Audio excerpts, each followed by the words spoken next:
안녕하세요. 30대 내 집 짓자 홍영입니다. 자, 이번 시간은 지난 시간에 이어서 지난 시간에 저희가 판넬을 다 붙였어요. 판넬을 잘 붙이셨으면 집 단열을 거의 아주 많이 거의 완벽하게 했다고 보시면 됩니다. 제 생각엔 그래요. 뭐 외장재는 거의 치장에 가깝기 때문에 단열재인 이 판넬만 잘 붙이셨으면 기밀만 잘 유지하셨으면 더 이상 걱정은 안 하셔도 되고요. 기밀이라 하면 뭐 이런 휴대폰이 있으면 이거를 앱으로 이렇게 딱 싼다고 생각하시면 돼요. 집도 골조는 가만히 놔두고 그거를 판넬로 정확히 딱 쌌다고 생각하시면 됩니다. 자, 이번 시간은 판넬 다음으로 이제 외장재에 들어갈 예정입니다. 자, 외장재부터는 굉장히 저희가 선택을 해야 될 게 많아요. 선택이 진짜 중요한데 지금 어떤 걸 외장재를 선택하느냐에 따라서 집의 모양이나 이런 디자인적 요소들이 많이 들어가기 때문에 색상도 그렇고요. 아주 많은 고민들이 생기기 시작하실 거예요. 뭐 전원주택에 가장 많이 시공하는 거는 제가 볼 때 무슨 시멘트 사이딩이나 스타코플렉스 뭐 이런 거, 그리고 뭐 징크도 있고요. 조적 벽돌도 있고, 저희 집 같이 세라믹 사이딩 같은 걸로도 많이 하시고요. 종류가 진짜 많습니다. 외장재 모양도 다양하고 색상도 다양하고, 뭐 지붕도 징크 올리시는 분도 계시고 세라믹 사이딩으로 하시는 분도 계시고, 뭐 스페인식 기와 뭐 철로 된 기와도 있고요. 우리나라 뭐 기와장 올리시는 분도 계시고 종류가 너무 많아요. 그래서 혼란이 오기 시작합니다. 이게 한국 건축의 가장 큰 또 다른 문제인데 건축 자재가 너무 많아요. 선택할 수 있는 게 너무 많아요. 다양성이. 그래서 어떻게 보면 되게 좋은 걸 수도 있는데 어떻게 보면 너무 힘듭니다. 유럽 이런 데 가면 지붕 색깔이 다 똑같죠. 다 황토색입니다. 황토색. 이태리만 가도 그냥 피렌체 어디 전망대 올라가서 내려다보면 전부 다 똑같아요. 색깔이. 내 집이 어디 있는지도 찾기 힘든데 그런 데 가면 되게 예쁘죠. 근데 이제 건축주나 건물주가 할 수 있는 건 없어요. 거의 다 시에서 통제하고 있기 때문에 우리나라는 그런 통제가 없습니다. 개성이 너무 중요한 나라여서 그런지 모르겠는데 저희가 선택할 수 있는 권한이 되게 많아요. 그 중에서 뭘 선택하느냐, 어쩔 수 없이 또 우리는 돈과 연관을 지어야 되고요. 뭐 제일 저렴하게 시작할 수 있는 게 이제 뭐 시멘트 사이딩 많이 하시죠. 뭐 제일 아주 저렴하게 시공도 편하고 이렇게 많이 할 수도 있고요. 뭐 드라이픽스로도 많이 하시고, 드라이픽스랑 스타코플렉스랑 조금 달라요. 요거도 뭐 찾아보셔서 여러분이 비교하시면 되고, 이것도 뭐 뿜칠도 있고 뭐 바르는 것도 있고, 그거는 단가가 좀 다르고 이제 장단점이 있으니까 전 안 해봐가지고 제가 말씀드리지 못할 것 같아요. 저는 징크랑 세라믹 사이딩 두 가지만 했습니다. 그것만 말씀드릴 수 있으니까요. 제가 경험한 거 이외에는 제가 추측으로 해가지고 말씀드리긴 좀 힘드니까 그거 양해 부탁드리고, 일단은 뭐 징크부터 말씀드리면, 징크는 이제 영어로 아연이에요. 아연. 우리나라 뭐 원소기가 한 30번쯤 될 거예요. 아연으로 만들어진 게 이제 징크죠. 징크가 판넬에 붙어 있는 것도 있어요. 이건 징크 판넬인데, 자, 여기서 되게 많이 이제 혼돈이 많이 오시기 시작하는데, 이 건축 자재 같은 거 파는 분들이 자꾸 외국 이름을 갖다 붙이세요. 뭐 독일식 창호, 미국식 창호, 유럽식 현관문, 뭐 외국 것만 갖다 붙이면 한국 분들이 굉장히 좋아하시는 것 같은데 제가 이런 거 별로 안 좋아합니다. 그래서 징크 이름이 너무 많아가지고 제가 적어왔어요. 자, 오리지널 징크 있고요, 알루미늄 징크가 있어요. 그리고 리얼 징크가 있고요. 그리고 하나 더 있는데 이거는 그냥 철판으로 만든 징크가 있는데, 이건 징크라고 붙이면 안 되는데 칼라 징크 뭐 이렇게 부르는 것도 있더라고요. 요 세 개만 기억하시면 돼요. 오리지널 징크는 그냥 진짜 징크입니다. 징크. 그냥 거의 100% 징크예요. 그래서 녹이 안 나요. 유럽에서 많이 쓰는 거였는데 이제 한국으로 수입이 된 거고요.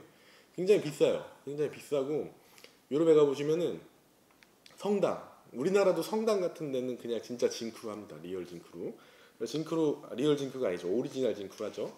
오리지널 징크는 이제 징크가 거의 99% 정도 되고 1%가 뭐 주석이나 구리 같은 거겠죠. 이제 합금으로 넣어가지고 이제 변색이나 이런 부식이 없게 만든 거고요. 뭐 한 300년 간다고 하더라고요. 부식 없이. 이걸로 집 지으시면은 진짜 좋겠죠. 근데 이제 제가 볼 때는 오바고요. 그냥 너무 비싸요. 진짜 징크로 하면 이게 뭐 철근 콘크리트 주택의 이제 아파트 수명이 한 30년 정도 되잖아요. 그렇기 때문에 너무 오래 가니까 이렇게는 굳이 하지 않으셔도 되는데 뭐 하시고 하셔도 되고요. 그 다음이 이제 알루미늄 징크. 이제 알루미늄 판에다가 징크로 이제 도금한 거죠. 코팅막을 입힌 겁니다. 가볍고 튼튼하죠. 이것도 알루미늄도 녹이 잘 안 나고 징크도 녹이 잘 안 나니까. 이것도 그 오리지널 징크보다는 싸요.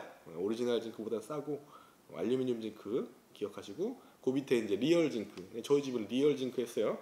리얼 징크는 철판에다가 이제 징크로 도금한 겁니다. 알루미늄에 도금한 거는 알루미늄 징크. 알루미늄하고 징크 붙여서 알루미늄 징크고요. 오리지널 징크는 철판에 징크로 도금한 겁니다. 왜 오리지널 징크라고 붙였는지는 모르겠어요.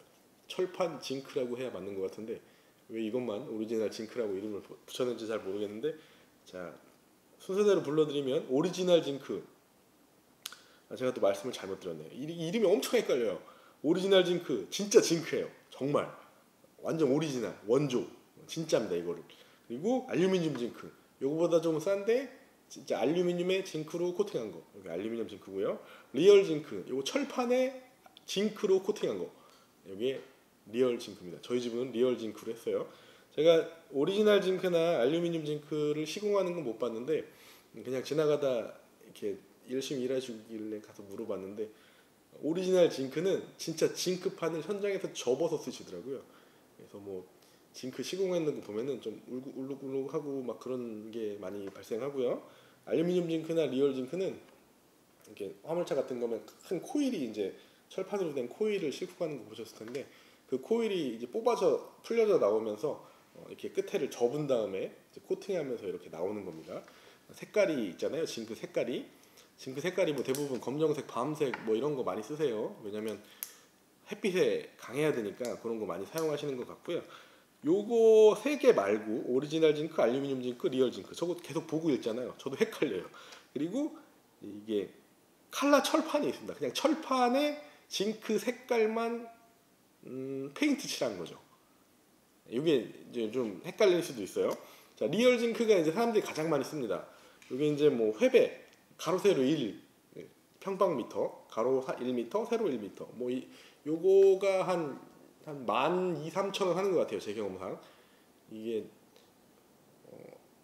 450골짜리가 1미터가 6,000원 정도 하니까 한 12,000~13,000원 정도 하는 것 같고, 알루미늄 징크는 뭐 한 25,000원, 3만원 정도 하는 것 같고, 오리지널 징크는 4에서 한 6만원, 7만원, 뭐 많이 부르는데 한 8만원까지 부르시는 것 같아요. 단가가 이렇게 형성되어 있고요. 칼라 철판 징크는 철판에 징크 색깔 있잖아요. 밤색이나 회색, 검정색 요 색깔만 붙여놨어요. 자, 리얼 징크는 철판에 징크로 도금한 다음에 징크 색깔을 또 도장하죠. 근데 칼라 철판은 그냥 철판에 도장한 거예요. 밖에서 보면은 비슷합니다. 리얼 징크나 리얼 징크나 칼라 철판에다가 색깔 입힌 거나. 근데 이제 문제가 뭐냐, 이 도장이 벗겨지면 녹이 나죠. 그냥 철판은. 요 차이가 있어요. 가격도 엄청 많이 차이 나고. 계약서 쓰실 때 그냥 징크로 해주세요 라고 말씀하시면 안 돼요. 그러면은 업자는 이 견적을 알루미늄 징크로 넣고 시공은 리얼 징크로 하면은 회배당 많은 돈이 이제 출처가 알 수 없는 곳으로 사라지기 때문에 정확히 견적서에 징크도 종류가 뭔지 딱 써주셔야 됩니다. 지금부터는. 판넬은 여러분이 쓰지 않으셔도 상관없어요. 왜냐하면 법으로 정해놓은 게 있어요. 그게 아니면 준공이 안 나기 때문에 업자가 그걸 쓸 수밖에 없습니다. 하지만 외장재는 이거는 정해져 있지 않습니다. 뭘 써도 상관없거든요. 뭐 벽돌 싸도 되고 뭘 싸도 되고 아무 상관없어요. 왜냐, 치장이니까. 여기서부터는 내가 원하는 대로 집을 짓는 거지 무슨 기준 자체가 없어요. 저희 큰 도로 옆에 뭐 미관상 꼭 하지 말아야 될 것들이 있는데 그런 거 아니면은 전원주택 이런 거는 거의 미관에 심사가 없기 때문에 마음대로 지시면 되는데 꼭 징크를 하실 때는 어떤 징크를 쓰실지 명시를 꼭 하십시오. 자, 세 가지가 뭐냐면 다시 말씀드리면 오리지널 징크, 알루미늄 징크, 리얼 징크, 그리고 징크가 아예 없는 철판에 징크 비스무리한 페인트를 바른 것. 이게 이제 철판, 그냥 칼라 철판이에요. 요거까지 있습니다. 모양은 똑같아요. 근데 이제 내용물이 다르니까 정확히 판단하셔서 요거 중에 고르시면 됩니다. 저희 집은 리얼 징크로 이제 시공을 했어요. 네, 좀 이따가 제가 사진을 보면서 설명을 드릴게요. 그리고 저희 집 1층은 세라믹 사이딩을 했습니다. 자, 세라믹 사이딩은 일본에서 이제 건너온 자재고요. 일본은 거의 90%가 주택이 목조 주택이에요. 거의 큰 고층 빌딩 이런 거 말고는 이제 시골 가가지고 뭐 1, 2층짜리 주택은 거의 다 목조로 짓더라고요. 그 목조에 정말 특화되어 있는 외장재라고 보시면 됩니다. 세라믹 사이딩이. 그래서 이 세라믹 사이딩을 철콘 건물에 붙이려고 하면은 사이딩 값보다 이 하지 작업하는 게 더 돈이 많이 들어요. 철콘에다가 앙카 다 박아가지고 이제 나무 목상을 다 걸어줘야 되는데 이 돈이 만만치 않아요. 그래서 목조 주택에는 세라믹 사이딩으로 하시면은 참 좋을 것 같고 판넬 주택에도 시공이 그렇게 어렵진 않습니다. 왜냐면 그냥 다 피스로 치는 거기 때문에 피스가 이제 철콘에 안 박히니까 피스를 박을 수 있는 면을 만들어줘야 되니까 추가로 이제 그만큼의 공사 비용이 더 들어가는 건데 그래서 저희 집은 세라믹 사이딩으로 했습니다. 원래는 징크로 다 하려고 그랬는데 저희 와이프가 세라믹 사이딩이 예쁘다 그래서 1층은 세라믹 사이딩으로 했고요. 전면부도 이제 2층 전면부도 세라믹 사이딩으로 했어요. 공사 비용은 제가 기억으로는 자재만 한 700만 원어치 정도 샀고요. 시공은 제가 직접 했으니까 그렇게 한 돈 좀만 더 생각하시면 될 것 같습니다. 이거를 업자분께 맡기시면 자재 포함해서 회배는 가로 세로 1m입니다. 도면 딱 보면 얼마인지 나오죠. 회배당 한 13만 원 정도 요즘 형성되어 있는 것 같습니다. 이 세라믹 사이딩은 종류가 굉장히 많습니다. 벽돌처럼 되어 있는 모양도 있고요. 색상도 굉장히 많고 아주 다양한 것들이 많아요. 아주 다양한 것들이 많은데 제일 중요한 게 뭐냐? 시공하는 방법입니다. 먼저 말씀드리면 저희 집은 시공을 잘못했어요. 이게 정말 웃긴데 그냥 작업자 말만 믿고 했는데 결국엔 시공이 잘못됐더라고요. 제발 꼭 부탁인데 유튜브에 찾아보시면은 모든 제조사에서 어떻게 시공하라고 동영상이 다 나와 있어요. 아주 세세하게 이렇게 시공하세요라고 시방서가 유튜브에 동영상으로 올라와 있습니다. 저희 집은 캠유 거 사용했는데 제가 여기 밑에 있는 그 설명란에 캠유 동영상 주소를 써드릴게요. 그대로 시공하시면 돼요. 뭐 조금의 변형은 있겠지만 그대로 시공하지 않으면 반드시 하자가 발생합니다. 저희 집도 원래 캠유는 이게 세라믹 사이딩이 이렇게 딱 붙으면 안 돼요. 이렇게 한 살짝 많게는 1.5cm, 적게는 1cm 정도 요걸 벌려주고 여기에다가 실리콘을 쏘게 되어 있습니다. 실리콘이 굉장히 비싸요. 한 통에 거의 한 2만 원 정도 합니다. 좀 크긴 한데 그래도 2만 원 정도예요. 엄청 비쌉니다. 근데 이렇게 하고 실리콘 쏘야 되는 거예요. 저희가 생각해 보니까 실리콘이 너무 아까운 거예요. 실리콘이 그리고 한 5년 있다가 재시공이에요. 5년 있으면 이제 색상이 변하는가 봐요. 실리콘 색깔도 세라믹 사이딩이랑 똑같이 나옵니다. 그냥 발라놓으면은 몰라요. 근데 이제 뭐 저는 관리하기도 싫고 이걸 딱 붙여도 문제가 될 것 같지 않아서 이렇게 딱 붙였는데 시공을 여름에 했거든요. 여름에 했는데 여름에 이제 굉장히 팽창된 상태로 있던 세라믹 사이딩이 겨울이 되니까 딱 쪼그라들어가지고 이 가운데가 틈이 떠버렸어요.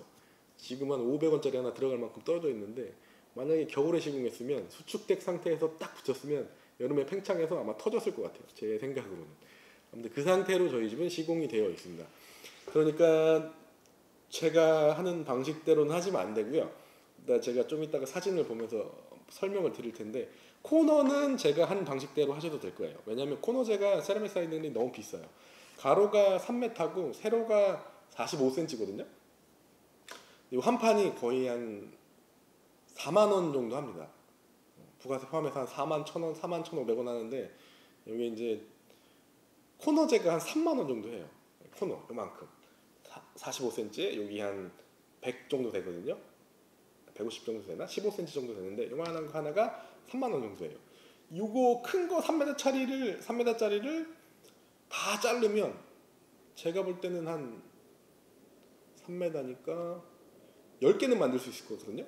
근데 이거를 다 잘라서 이렇게 붙여놓고 이걸 한 장에 3만 원씩 받고 있어요. 아, 이게 엄청난 창조 경제인데, 그래서 저는 그냥 코너는 딱 맞대서 붙였어요. 살짝 떨어뜨려 놓고, 그리고 여기 실리콘 쏘고 말았습니다.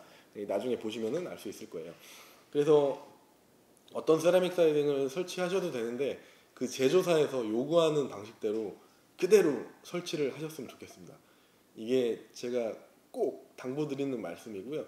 전문가분들께서 하셔도 미리 한번 보세요. 그분들이 맞게 하시는지 한번 보시고요.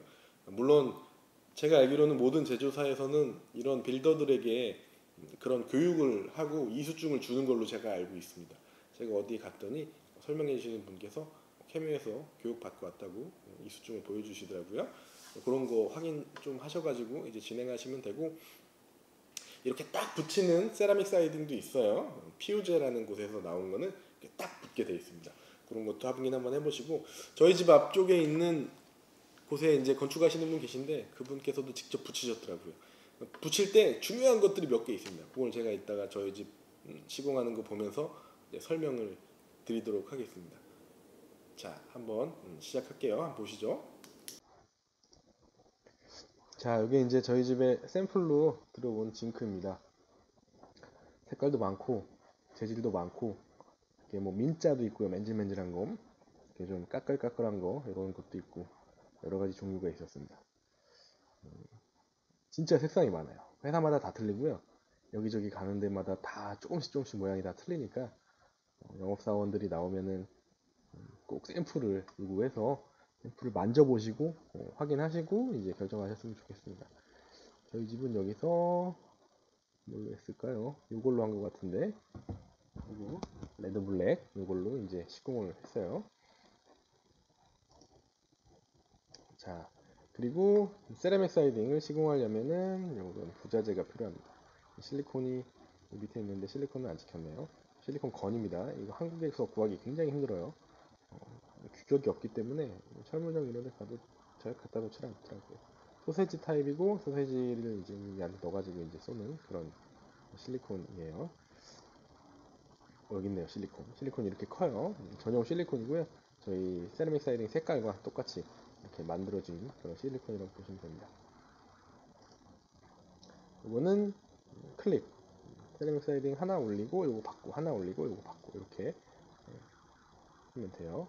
이게 이제 요거 국산이 이것만 파는 것 같더라고요. 몇백 원 차이 안 나니까 그냥 일제 쓰시는 게 좋지 않을까 싶습니다. 이게 이제 저희 집에서 사용할 세라믹 사이딩입니다. 이게 이제 한 칸 한 칸 올라가면서 위로 붙기 시작할 거예요. 이게 45cm, 이게 3.15m인가 뭐 그 정도예요. 3m 정도 됩니다. 무게는 25kg예요. 이거 가셔가지고 1톤 트럭으로 한 팔레트 절대 실을 수 없으니까요. 한 팔레트가 3.5톤인가 그렇더라고요. 그러니까 저도 1톤 트럭 끌고 가가지고 싣고 오려고 그랬는데 못 싣고 오겠더라고요. 뭐 한 20장 몇 장은 싣고 오겠죠? 많은 양은 무게 때문에 못 싣고 오니까 꼭 방문하실 때는 편안한 승용차 타고 가시고요. 화물로 받으시는 게 좋습니다. 그리고 옆에 이렇게 있는 사진이 있습니다. 이렇게 갖다 놓고 저희는 한 장 한 장 갖다가 썼고요. 1층이 세라믹이어서 1층부터 붙이고 2층 올라가도록 할게요. 자, 그 전에 지붕 먼저 했습니다. 왜냐면 비가 들이치면 안 되니까. 지붕은 굉장히 쉽습니다. 싱크판은. 그냥 첫 번째 스타트만 잘 하시면 되고, 그냥 이렇게 클립 끼우듯이 이게 피스 받고 위 한 장 끼우고, 피스 받고 한 장 끼우고, 피스 받고 한 장 끼우고, 이렇게 해서 저쪽부터 쭉 박아 오시면 돼요. 정말 지붕만큼 쉬운 건 없어요. 저희 집 다 하는데 반나절밖에 안 걸렸던 것 같아요. 제 기억으로는. 이렇게 지붕을 마치면 됩니다. 자, 이렇게 여기부터 이제 여기다가 세라믹을 대기 시작할 겁니다. 그 전에 뭘 먼저 해야 되냐면, 이렇게 창문 여기 밑에 창문이거든요. 여기 후레싱 먼저 해주셔야 돼요. 그래야지 여기로 징크가 쏙 꽂히는 거예요. 여기로 위에서 밑으로 내리면은 여기 쏙 꽂히는 거예요. 이게 디귿자로 되어 있습니다. 이렇게. 네, 잘 보이시죠? 옆에서 보면은 이렇게 쏙 들어가 있어요. 여기로 징크가 양쪽으로 꽂히는 거예요. 그렇게 생각하시면 됩니다. 자, 뭐든 처음에 스타트가 되게 중요한데, 예, 이거 보시기 전에 제가 아까 말씀드렸던 캐뮤에서 나오는 시방서의 내용을 꼭 보고 이걸 시청하셨으면 좋겠어요. 그들이 원하는 시공 방식이 있습니다. 하지만 저는 어떤 연유에서든지 그거대로 안 했고 제 마음대로 하다 보니까 문제가 발생했어요. 그러니까 꼭 시방서대로 제조사에서 시키는 대로 모든 공정을 마치셨으면 좋겠습니다. 저희는 좀 캠에서 나오는 거 이게 철이거든요. 아연 도금 돼 있긴 한데 좀 오래되면은 부식이 되고 그럴 것 같아서 저희 스테인레스를 이렇게 절곡해서 가지고 스테인레스로 스타트를 시작을 했어요. 이걸 먼저 밑에다가 수평 맞춰가지고 쫙 붙인 다음에 그 위에다가 세라믹을 하나씩 올렸죠. 이렇게 코너까지 맨 밑단은 스테인레스로 이렇게 작업을 했어요. 원래는 그 이 친구들이 주는 케미에서 나오는 요거 스타트바인데 스타트바 말고 이렇게 돼 있는 다른 제품이 있습니다. 철로 돼 있는 거. 그리고 요 스테인리스 위에 바로 첫 장이 붙을 수 있는 스타트바 여기다가 세라믹 사이딩이 위로 탁 걸리는 거거든요. 이걸 쭉 시공을 하고 요거 먼저 쭉 해주셔야 돼요. 그리고 한 장 한 장 올라가기 시작하는 겁니다. 이 수평이 되게 중요합니다. 꼭 수평 맞춰가지고 시공을 하셨으면 좋겠어요. 안 그러면은 이게 한 장, 두 장 붙을 때 모르는데 다섯 장, 여섯 장 붙이면은 수평이 안 맞으면 오차가 굉장히 많아져요. 그러면 이게 틈이 벌어지니까 꼭 이렇게 하시면 좋아요. 그리고 코너는 저희는 다 이렇게 마감을 했어요. 이게 뭐가 중요하냐면 이게 만약에 저번 시간에 보신 것처럼 45도를 각치지 않으면 여기랑 여기랑 150T잖아요. 이게 15cm가 돼버려요. 그러면은 이 코너 마감도 웬만한 사람들 잘 안 하거든요. 이걸 안 하게 되면 프레싱이 150짜리가 붙어야 돼요. 그러면은 가정집과는 어울리지 않습니다. 공장 같은 데서 쓰는 거라서 기성품 사용하시면 이렇게 돼요. 그리고 세로로 원래는 나무로 걸어야 되는데 나무가 좀 비싸고 나중에 물 먹으면 불지 않을까 싶어가지고 저희는 그냥 이거 실리콘 발라가지고 철판을 이렇게 세로로 붙인 다음에 여기다가 클립을 박았습니다. 철판을 세로로 붙일 때는 요 뒤에다가 실리콘 발라서 붙였고요. 실리콘이 약해 보이는데 굉장히 강력합니다. 표면 장력이라고 하는데 이렇게 맞닿는 부분 사이에 실리콘을 발라가지고 딱 붙여버리면은 나중에 굳으면 띄는 게 보통 어려운 게 아닙니다. 어마어마한 장력이 생기기 때문에 굉장히 튼튼합니다. 이렇게 하시면 되고 요거 한 이유는 여기다가 클립을 피스로 박을 건데 나사선 강선이 철판이 0.5T거든요. 그리고 이게 1.2T짜리예요. 박았을 때 나사선이 좀 더 많이 걸렸으면 하는 마음에 이렇게 하지를 걸었어요. 이렇게 이 코너는 원래는 그 영상에 보시면 코너제가 있잖아요. 코너제가 이렇게 디귿자로 코너제가 있는데 저희는 코너제를 대지 않았습니다. 아니야, 비싸서. 코너는 솔직히 말씀드리면 이렇게 하셔도 될 것 같아요. 별 큰 하자는 없습니다. 이렇게 해서. 이렇게 하고 나중에 여기다 가운데다가 실리콘 채우면은 충분히 깔끔하게 마감이 되고요. 여기 실리콘이 싫으시다 그러면은 징크로 이렇게 디귿 이렇게 해모지게 접어가지고 이게 징크 안으로 쏙 들어가게 그렇게 시공하셔도 됩니다. 딱 갖다 붙이면 이렇게 딱 맞아요. 나중에 이 안에다가 이 사이에다가 실리콘 쫙 쏴주시면 됩니다. 이렇게 마감하시면 깔끔해요. 이게 마음에 안 드시면은 여기다가 절곡하셔가지고 이제 징크로 오징어 접어서 넣으셔도 되고요. 이렇게 딱 맞닿게 했어요. 이게 이때까지만 해도 어떻게 잘못된 건지 몰랐는데 결국엔 이렇게 하면 안 되더라고요. 저는 코너는 상관없을 것 같아요. 제가 지금 봐도 아무런 하자가 없기 때문에 시공한 지 지금 한 7, 8달 지났어요. 이렇게 마감이 됩니다. 끝에만 딱 맞춰가지고 마감해 주시면 돼요. 저는 열심히 어제 모습이 처음 나왔는데 미친 듯이 실리콘을 바르고 있습니다. 그냥 건축주가 열심히 하셔야 돼요. 거짓꼬라지지만 열심히 실리콘을 바르고 또 한 장 붙이고 또 옆으로 나가고 이런 식으로 이제 착착착착 발라서 올라가는 거고요. 이렇게 한 장 올린 다음에는 이 클립이 붙게 돼 있어요. 클립은 피스 하나 박는 거고 위에서 밑으로 딱 꽂으면 되고요. 요 위로 또 다음 세라믹 사이딩이 올라가게끔 되어 있습니다. 거의 모든 세라믹이 다 이런 식으로 이제 시공을 하게 될 거예요. 이렇게 쭉쭉쭉 뻗어 나가게 돼요. 첫 장이 되게 중요합니다. 첫 번째 장을 잘 못 붙이면은 뒷장부터 전부 다 오차가 발생하니까 첫 번째 장이 정말 딱 수평이 맞게 이제 설치하는 게 제일 중요하니까 요거만 신경 쓰시면 다음 장부터는 굉장히 쉬워요. 이렇게 올라가시면 돼요. 원래 그 영상 보시면 여기다가 무슨 방수 테이프도 붙이고 뭐 여기로 막 여러 가지 하잖아요. 근데 저희가 다 생략을 해가지고 아직 문제는 없는데 판넬 집에는 그 방수 테이프까지는 필요 없을 것 같은데 목조주택에는 이미 타입백이 쳐지니까 그렇게 맞춰서 하시면 될 것 같아요. 이렇게 쭉쭉쭉쭉 올라갑니다. 자, 여기 잘 보시면은 여기 왼쪽에 여기로 요 프레싱 여기 디귿자로 되어 있어요. 여기로 여기에 쏙 꽂히게 되어 있습니다. 이렇게 하시면은 아주 편안하게 시공할 수 있습니다. 계속 올라가요. 점점점. 여기까지만 이제 그러니까 여기까지 세라믹을 붙일 거고요. 요 위부터는 이제 징크가 올라갈 겁니다. 이렇게 여기도 창문이거든요. 창문 프레싱이 이렇게 디귿자로 되어 있고요. 미음자죠, 요거는. 그리고 여기가 디귿자로 되어 있어서 요 세라믹이 여기로 쏙 꽂히게 되어 있습니다. 여기도 여기로 쏙 들어가게 돼요. 지금 여기 쏙 들어가죠. 이런 식으로 이제 시공할 거예요. 여기는 한 면이 다 붙었습니다. 여기까지만 세라믹으로 할 거고요. 여기까지 세라믹. 나머지 부분을 전부 다 여기 뒷면 광활하죠. 전부 다 세라믹으로 붙일 거고요. 여기 창문이고요. 전부 다 이런 식으로 하면 됩니다. 이게 두 번째, 세 번째 장부터는 그냥 잘라서 올리시기만 하면 돼요. 굉장히 쉽습니다. 어렵지 않아요. 금방금방 붙이게 돼 있어요. 창문 있는 데가 좀 힘듭니다. 잘라서 오려야 내야 되고 여기 문짝도 잘라서 오려서 넣어야 되니까 굉장히 힘든데 조금만 신경 쓰면은 좀 깔끔하게 이렇게 마감하실 수 있어요. 창문 끼웠네요. 창문 저희는 LG 창문 썼고요. 이게 다 프로젝트 창입니다. 1층 창문이고요. 여기 바깥으로밖에 안 열려요. 안에서 보면 이렇고요. 밖에는 요 검정색 코팅이 어떤 코팅이라고 했는데 제가 이름이 생각이 안 나는데 요게 왜 좋냐면 이거는 태양이 아무리 많이 받아도 변질이 되지 않습니다. 여기 옆에 있는 창문이 옆집은 잘 모르겠네요. 아무튼 요거는 도색이 아니라 거의 굽다시피 해서 만드는 거기 때문에 아무리 햇살이 많이 들이쳐도 나중에 바래거나 그렇지 않습니다. 이런 걸로 하셨으면 좋겠어요. 그리고 안에서 보면 이렇습니다.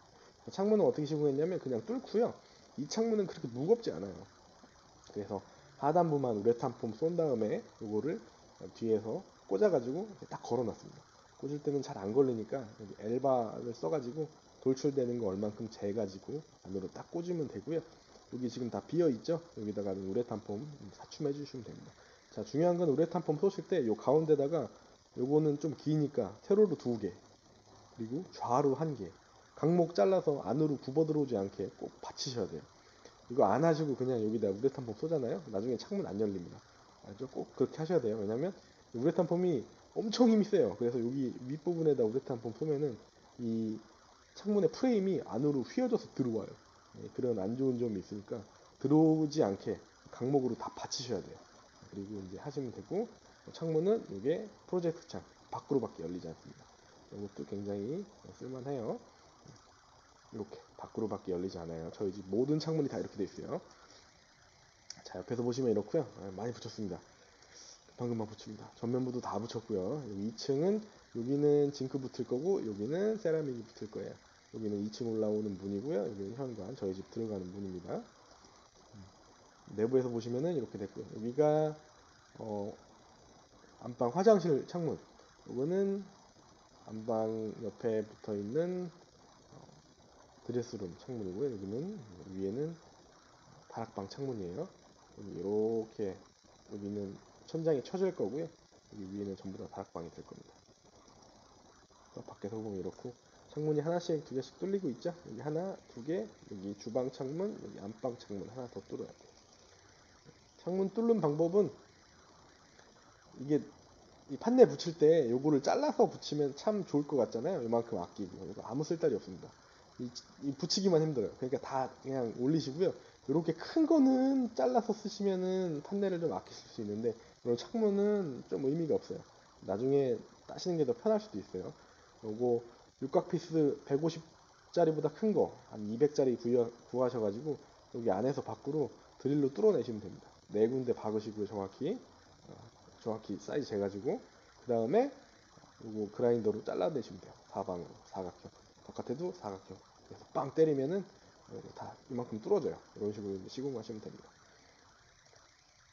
이렇게 시공하시면 돼요. 저희가 창문이 이게 벽체가 150T다 보니까 창문이 이거보다 얇거든요. 그래서 그냥 올려놓을 수가 없어요. 그래서 이게 바라고 하는데 이걸 통바라 그러거든요. 통바가 100짜리가 있습니다. 100짜리 두 개를 붙였어요. 저희가. 그래가지고 이 바를 200짜리로 만들어서 150T에 올려놨어요. 그래서 안으로 10mm 들어오게 바깥으로 나머지가 나가게 했습니다. 그리고 그 안에다가 창문을 끼워 넣은 거죠. 이런 식으로. 여기는 계단 창문입니다. 안에서 보면은 이런 식으로 돼 있어요. 여기도 하단에다가 우레탄 폼 쏘고 올려만 놨습니다. 나중에 이 안에다 강목 걸고 사방으로 우레탄 폼 쏴주시면 됩니다. 우레탄 폼 되게 약할 것 같잖아요. 엄청 튼튼합니다. 걱정하지 않으셔도 됩니다. 자, 밖에서 보면 이래요. 징크가 저기 붙어서 오고 있습니다. 이쪽에 조금씩 잘라가지고 잘 붙여서 올 거고요. 창문은 이런 식으로 이게 이렇게 디귿자로 들어가 있는 거고요. 여기서 징크가 이렇게 꽂힐 겁니다. 그리고 창문 이렇게 돼 있어요. 요 징크랑 요 바깥으로 돌출되는 이 창문의 프레임을 생각을 하셔서 프레임을 돌출시켜야 돼요. 저희가 딱 맞췄어요. 이렇게 밖에서 보면 여기 징크가 딱 꽂혔죠. 나중에 요 바깥에서 한번 덮어주셔야 됩니다. 이게 작업이 좀 힘들긴 한데 그래야 돼 깔끔합니다. 반쯤 덮었습니다. 이쪽 다 끝났죠.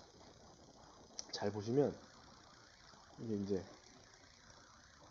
여기 후레싱 디귿자로 된 후레싱 이렇게 해가지고 여기로 징크가 위로 싹 꽂히게 돼 있어요. 이 후레싱이 되게 설명이 어려운데 이거는 보셔야 됩니다. 동영상으로 보여드리고 싶은데 지금 자재 갖추고 있는 게 없어가지고 보여드릴 수가 없는데 이게 정말 너무 어려워요. 왜냐하면 가위로 다 잘라서 시공하는 거기 때문에 이 징크를 시공할 때 중요한 게 뭐냐면은 절대 그라인더로 자르시면 안 됩니다. 이 징크는 주문 받을 때 사이즈를 정할 수가 있어요. 뭐 1m로 10개 잘라줘서 보내주세요. 그러면 딱 1m로 재단해서 보내줘요. 그래서 미리 이런 거는 다 계산할 수 있잖아요. 이런 거는 다 계산해서 받으시면 돼요. 여기는 세모는 안 잘라주기 때문에 이거는 현장에서 자르셔야 되는데 현장에서 이거를 그라인더로 자르면 굉장히 편한데 그라인더로 자르는 순간 이 코팅넥 막이 깨집니다.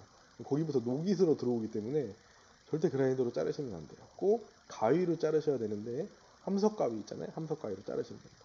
좀 힘들어요. 힘든데도 그렇게 하시는 게 좋습니다. 작업이 좀 더딘데 꼭 가위로 자르셨으면 좋겠어요. 절대 그라인더 쓰시면 안 돼요. 그래서 이렇게 징크는 다 끝났고 이쪽도 이제 징크가 붙여서 오고 있죠. 여기까지 징크예요. 그리고 남은 면은 다 세라믹 사이딩으로 마감을 할 겁니다. 자, 징크를 쭉쭉쭉쭉 붙어갑니다. 그리고 현관문은 저희는 파이버글라스 도어로 되어 있고요. 유리섬유로 되어 있는 도어고요. 문 안쪽이 다 유리섬유 있죠. 네, 그걸로 이제 들어가 있는 거고 국산이고요. 뭐 이거 검색하시면 나올 수도 있으니까 사용하시면 되고 요 문짝 130만 원입니다. 문짝이 굉장히 비싸죠. 이게 뭐 중요하냐면 아파트 문짝이랑 틀려요. 아파트는 그냥 방화문입니다. 뭐 방화문도 단열 방화문이 있는데 이 파이버글라스가 제일 좋아요. 이게 왜냐하면 유리섬유가 이제 단독주택, 목조주택 같은 데도 가운데 글라스울 같은 게 채우잖아요. 글라스울이나 파이버글라스나 뭐 비슷비슷합니다. 그게 이제 단열재인데 그게 이제 가운데에 꽉 차 있다고 생각하시면 됩니다. 그래서 밖에 있는 냉기나 열기가 안으로 들어오지 않기 때문에 이 문이 그래도 현관문 중에서는 제일 좋은 거고요. 아파트 문은 이런 걸 할 필요가 없어요. 왜냐하면 외기와 바로 맞닿지 않거든요. 거기는 안으로 문을 들어가서 또 문을 열고 들어가야지 되는 구조이기 때문에 그렇게 좋은 도어가 아니어도 되는데 단독주택은 현관문이 굉장히 중요합니다. 엄청 무겁습니다. 이게 한 제가 느낌상 혼자는 못 들고요. 한 100kg 이상 넘는 것 같아요. 둘이서 정말 낑낑대면서 설치했는데 그래서 하지 작업을 잘 걸어주셔야지 문이 기울지 않고 잘 열립니다. 그리고 도어 캐치 문이 이제 자동으로 빨리 닫히다가 천천히 닫히는 그런 기능이 있잖아요. 그게 이제 문 안에 내장돼 있어요. 그래서 따로 달지 않으셔도 됩니다. 이런 게 되게 중요합니다. 그러니까 꼭 신경 써서 구입하셔요. 그래서 이제 징크가 마무리되었습니다. 좀 미시가 좀 꿀렁꿀렁꿀렁 징크가 좀 울어서 보이는데 사진으로 찍어서 이런 현상이 나타났고요. 실제로 보시면은 아주 예쁘게 딱딱딱딱 올라가 있습니다. 창문도 다 열어놨는데 이런 식으로 이제 저희 집 창문은 이렇게밖에 열리지 않아요. 뭐 장점이라면 통창이기 때문에 안에 프레임이 없어서 아주 시원하게 볼 수 있고요. 뭐 이중창보다 춥지 않느냐, 단열이 좋지 않느냐, 뭐 이중창이 더 좋겠죠. 근데 뭐 이것도 뭐 나쁘지 않습니다. 집이 뭐 춥거나 뭐 찬바람 들어오지 않습니다. 좀 적당한 거 집에 맞는 거 하시면 돼요. 무조건 비싸다고 다 좋은 게 아니에요. 자, 여기는 이제 전면부, 여기도 세라믹 사이딩 다 마감을 했죠. 저희 집은 요 가운데 문으로 들어가서 계단을 한번 오른 다음에 요 문으로 나와가지고 여기 현관문으로 들어가야지 이제 요 집 안에 들어갈 수가 있어요. 여기는 테라스입니다. 7평짜리. 나중에 고기도 좀 구워먹고 해야 돼요. 그리고 옆에서 보면 이렇습니다. 여기 큰 창문이죠. 요거 창문 올려야 되는데 너무 무거워가지고 들어 올릴 수가 없어서 장비 부를 때까지 좀 기다리고 있는 모습입니다. 옆에서 보면 이렇습니다. 이렇게 마감이 됐어요. 지붕 징크, 벽체 징크, 창문, 밑에 세라믹 사이드. 창문이랑 징크랑 색깔을 맞춘 것처럼 맞췄는데 전혀 의도하지 않았는데 어떻게 창문이 맞았어요. 되게 예쁘게 시공이 마감이 됐습니다. 자, 이렇게 옆에서 보면 괜찮죠? 나쁘지 않습니다. 여기 밑에는 이제 큰 가마치 도어, 엄청나게 큰 상가 문이 들어갈 예정이에요. 여기 폴딩 들어갈 예정이고요. 요거는 여기로 올라갈 예정입니다. 이렇게 옆에서 보면 이렇습니다. 창문을 달아줘야 되고 자, 문이 이제 요거는 가정문 다는 샤시고요. 샤시. 요거는 이제 상가 전용으로 되어 있는 샤시라서 요 두 개를 같이 취급하지 않으니까요. 만약에 상가가 있으시면 따로따로 발주를 넣으셔가지고 받으시면 됩니다. 멀리서 한번 볼게요. 저희 집 이렇게 생겼습니다. 지금 저희 동네는 뭐 그냥 단독주택 4층짜리 상가주택들이 있는 그런 단지고요. 이렇게 이거 붙이기 전 사진이네요. 된 모습을 보실 수 있습니다. 원래 이제 경치가 좋은데 여기 누가 집 지면은 또 안 보이겠죠? 그리고 2층 붙이고 있는 사진이에요. 저 위에 지금 저고요. 저희 관장님. 그리고 끝날 때가 제일 좋았는데 창문 나오는 모습이고 이게 이제 시공이 다 끝난 사진입니다. 뭐 그렇게 큰 어려움은 없었는데 이런 스테인레스 용접하고 이런 게 이제 쉽지는 않습니다. 이거 알곤 용접해야 되고 요거 하는 기술자가 또 많지 않아서 굳이 스테인레스로 하지 않으셔도 되니까요. 캠유에서 나오는 자재를 꼭 쓰셔가지고 그 자재로 마감을 해주셨으면 좋겠습니다. 세라믹 사이딩은 30년 정도까지 이제 이걸 사용할 수 있고요. 여기가 비가 오면 자동으로 세척이 되고 어, 추후에 전혀 관리를 하지 않으셔도 됩니다. 징크도 마찬가지고요. 징크도 아주 오래가는 자재고요. 태양이나 뭐 이런 거에 굉장히 강력하고 그리고 조적 이런 거는 솔직히 발수제도 한 5, 6년에 한 번씩 뿌려주셔야 되거든요. 벽돌집 뭐 콘크리트 주택 이런 거 방수될 것 같은데 콘크리트 주택 방수 안 됩니다. 그거 잘 생각하셔야 돼요. 물이 스며들어요, 계속. 그러니까 이게 방수도 좋고 완벽 방수는 아니지만 이제 여기 다 실링이 처리돼가지고 물론 이 안으로 물이 들어와도 판넬 때문에 물이 안으로 투습되지는 않는데 일단은 한번 시공하면은 뭐 누가 가서 깨트리지 않는 한은 계속 사용할 수 있으니까 요거 세라믹 사이딩도 업자들 맡기는 것도 제가 볼 때 5년 계산하면 다른 자재랑 비슷비슷할 것 같아요. 그러니까 여러분도 한번 생각해 보시고 집을 지으셨으면 좋겠습니다. 자, 이렇게 저희 집은 집을 지었어요. 요거 시공하는데 한 며칠 걸렸을까요? 굉장히 오래 걸렸습니다. 왜냐면 프레싱 접는 게 너무 복잡하고 힘들어요. 그렇다고 기성 제품을 갖다 쓰자니 너무 안 이쁘고, 기성은 프레싱 이 폭이 벽체 크기만큼 나와요. 저희 집 150짜리 벽체잖아요. 150mm짜리. 그럼 벽체도 이게 이만해요. 이만해요. 공장용이에요. 이게 프레싱이 코너에 붙으면 너무 안 이쁘거든요. 그래서 저보다 썼어요. 저희 집 프레싱은 이게 80밖에 안 됩니다. 8cm짜리. 8cm짜리가 코너에 이렇게 오징어라고 하는데 이렇게 딱 이렇게 잡고 있어요. 그래서 이렇게 세라믹 사이딩을 여기 코너에 넣어가지고 시공을 했고 징크도 이렇게 쏙 들어가게 시공을 했죠. 아까 보신 대로. 그래서 저는 코너제보다는 이제 징크를 쓰시는 거를 권장하고요. 세라믹 사이딩도 저희 집처럼 이렇게 딱 붙이지 않으시고 살짝 뗀 상태로 징크 시공하듯이 코너제 대신에 그 징크 넣고 징크 안으로 세라믹이 이렇게 들어가게끔 시공하셔도 됩니다. 그리고 창문도 후레싱을 사방으로 접으시는 게 좋고요. 창호는 제가 설명을 드릴 수 있는 게 거의 없을 것 같은데 아까 보셨다시피 저희 집에는 이 슬라이딩 창문이 없어요. 거실 제일 큰 창문 빼고는 다 이 창문이 없고 다 프로젝트 창으로 이렇게 돼 있거든요. 왜 그러냐면 저희 와이프는 이렇게 왔다 갔다 하는 창문이 싫어가지고 요 가운데 이 바가 걸려 있는 게 너무 싫어요. 저희는 창문이 이렇게 나 있는데 창문이 되게 커요. 근데 가운데 바가 걸려 있어요. 이게 안 되잖아요. 저희 집은 그렇게 창문이 별로 없는데 뭐 잘한 것 같아요. 요즘 미세먼지가 너무 많은데 창문 언제 열었나 기억도 없습니다. 열지도 않을 거 그렇게 크게 내실 필요는 없을 것 같아요. 메인 창문만 크게 하나 내시고 나머지는 그냥 작게 내시면 되고 뭐 창문 뭐 많죠. 명품들 많잖아요. 여기저기 카페만 뒤져봐도 뭐 살라만다 뭐 무슨 뭐 미국식 무슨 삼중창 독일식 삼중창 뭐 많습니다. 많은데 저는 그냥 국산하셨으면 좋겠어요. KCC, LG, 뭐 지인창 뭐 많잖아요. 우리나라 창문 잘 만들어요. 왜냐하면 한국의 기술이 그렇게 딸리지 않습니다. 중요한 건 뭐냐면 첫 시간에 말했듯이 누가 어떻게 시공하느냐에 따라 달라요. 그렇기 때문에 창문을 정확히 시공을 하실 분들을 찾으시고요. 제조사에서 나와서 시공하는 게 가장 정확해요. 그게 제일 좋고 저희는 LG 창문 했는데 저희는 슈퍼인지 파워인지 잘 기억이 안 나는데 LG에서 제일 좋은 게 슈퍼 세이브인지 파워 세이브인지 제가 잘 모르겠어요. 뭐 슈퍼 세이브라고 쳐요. 제일 좋은 게 그 바로 밑에 있는 파워 세이브를 했습니다. 저희는 제일 좋은 거 바로 밑 단계.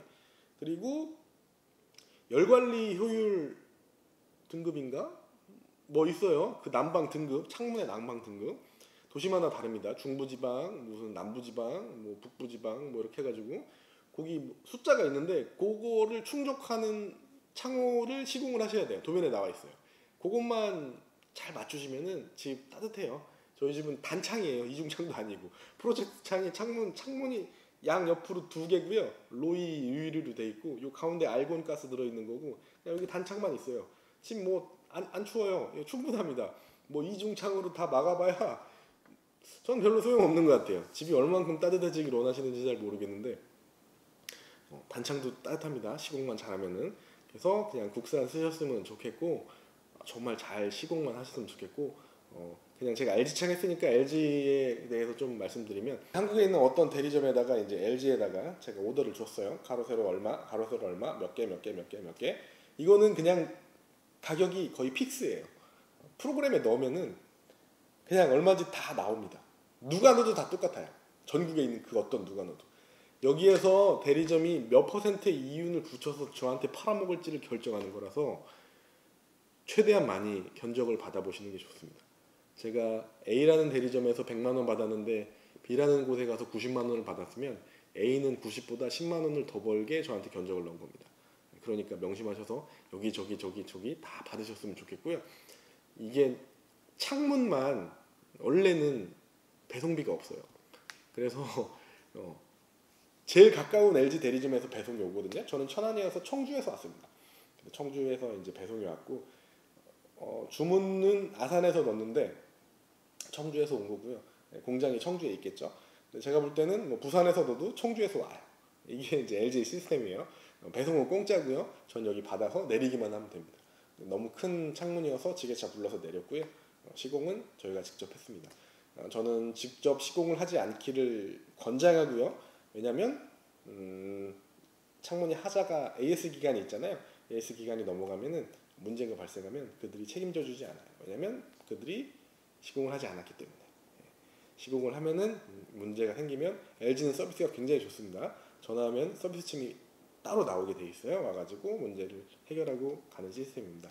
AS를 생각해도 그래도 우리나라에서 제일 좋다는 LG 창을 쓰시는 게 좋지 않을까. 저는 그렇게 말씀을 드리고 싶어요. 자, 이렇게 이제 저희 집은 세라믹 사이딩과 징크 마감이 끝났습니다. 이렇게까지 해가지고 이제 외장재가 끝나요. 이렇게 하고 나서 저희 반장님은 저희 현장을 떠나셨고요. 저는 와이프랑 둘이서 집 인테리어와 여러 가지 아직도 많이 남은 공사 일정을 맞춰야 됩니다. 저는 외장재가 끝났을 때 집을 반쯤 지었을 거라고 생각을 했는데 지금 생각해 보면은 한 40% 정도 진행이 됐던 것 같아요. 이제 남은 공사가 뭐가 있느냐? 일단은 집이 살 수 있을 만큼의 이제 공사가 필요합니다. 화장실, 거실, 뭐 도배, 장판 이런 것들이 필요하고요. 뭐 1층 상가는 뭐 별 게 없어요. 1층 상가는 화장실만 2개 만들면 되니까. 그래서 와이프랑 저는 화장실 4개를 만들었고요. 1층에 2개, 2층에 2개. 그리고 뭐 타일도 깔고 페인트도 칠하고 뭐 이런 것들을 다음 시간부터 보시게 될 거예요. 그거는 이제 다음 편에서 보여드릴 거고요. 이 편을 끝마치기에 앞서서 제가 좀 많은 생각들을 하고 이제 유튜브 많이 올리니까 이런저런 피드백들이 왔어요. 그래서 제가 마지막으로 한마디만 더 드리면 정말 좋은 업자분들이 많은지 나쁜 업자분들이 많은지 이게 좀 많은 설왕설래가 있더라고요. 물론 저는 좋은 업자분들이 더 많을 거라고 생각합니다. 하지만 중요한 거는 저는 만나본 적이 없어요. 그래서 저는 그분들을 대변해 드릴 수는 없고요. 나쁜 분들을 만났었던 제 기억들만 가지고 여러분들께 말씀을 드리는 거니까 어느 정도는 걸러서 들으셨으면 좋겠고 제가 하는 말들을 조심하시고요. 그걸 참고로 좋은 업자분들을 찾으시면 됩니다. 제가 무조건 업자는 다 나쁘다 이런 말을 드리는 게 아니에요. 좀 더 시간을 갖고 그들을 어떻게 바라보고 어떻게 컨택을 해야 되는지 그런 것들을 말씀드리는 거니까요. 저도 모든 나쁜 사람들을 만났던 건 아닌 것 같아요. 지금 생각해 보면 제가 계단에 스타코 플렉스 마감했거든요. 그 스타코 사장님은 정말 좋으셨어요. 우리나라에 스타코 진짜 스타코 있죠. 그 회사 있어요. 스타코라는 회사가 있어요. 스타코 플렉스라는 회사가 그 회사에서 파는 대리점이 몇 개 없습니다. 천안에 아예 없어요. 제가 평택인가 거기까지가 사왔는데 그 사장님은 저한테 미리 연습해보라고 유통기한이 지났지만 스타코를 20kg짜리 한 통을 그냥 주셨어요. 집에 가서 발라보고 하라고요. 여러 가지 팁들을 주셨는데 그분은 진짜 좋으신 분이었죠. 제가 되게 걱정됐었나 봐요. 어찌됐든 저희는 시공을 잘 마쳤어요. 그래서 뭐 여러분은 원하시는 업자를 찾으시고 많은 분들을 컨택하신 다음에 그분들과 상의를 하시고 꼭 의사표명을 정확히 하세요. 그게 제일 좋습니다. 한국말 중에 그런 거 있어요. 말 안 하면은 중간은 간다. 이거 잘못된 말입니다. 제가 옛날 말들 진짜 다들 존경하는데요. 요즘 같은 세상은 말 안 하면 그냥 바보입니다. 그러니까 꼭 하고 싶은 말을 꼭 하셔야 되고요. 그걸 말해줘야지 상대방이 알아듣고 반영하는 거지. 그냥 놔두면 해주겠지. 이건 원래 해주는 거니까 해주겠지. 이러면 안 돼요. 이러면 안 되고 그리고 또 한 가지 꼭 뭔가를 요구했잖아요. 어떤 작업자에게. 근데 이제 이런 작업자들이 뭐가 문제가 있냐면 용접사는 다 용접으로 해결을 하려고 그러고요. 목수는 다 나무로 해결을 하려고 그러고 다 자기 주특기로만 하려고 그래요. 왜냐? 어쩔 수 없어요. 다른 걸 못 해봤으니까. 하지만 우린 이 모든 게 믹스되어 있는 작품을 만들고 싶은 거지 모두 다 용접으로 하고 모두 다 나무로 할 수는 없어요. 적재적소에 똑같은 적재적소에 다른 이제 기술들을 버무려 가지고 이제 집을 짓는 거잖아요. 제가 이게 꼭 필요합니다. 이것만 말씀드리고 이번 시간을 끝낼 텐데 만약에 뭔가를 요구했을 때 그분이 안 된다고 하면 이게 원래 안 되는 건지 당신이 못하는 건지에 대해서 정확히 생각하셔야 돼요. 이게 정말 중요합니다. 제가 뭔가를 요구했는데 기술자가 이게 안 되는 거예요.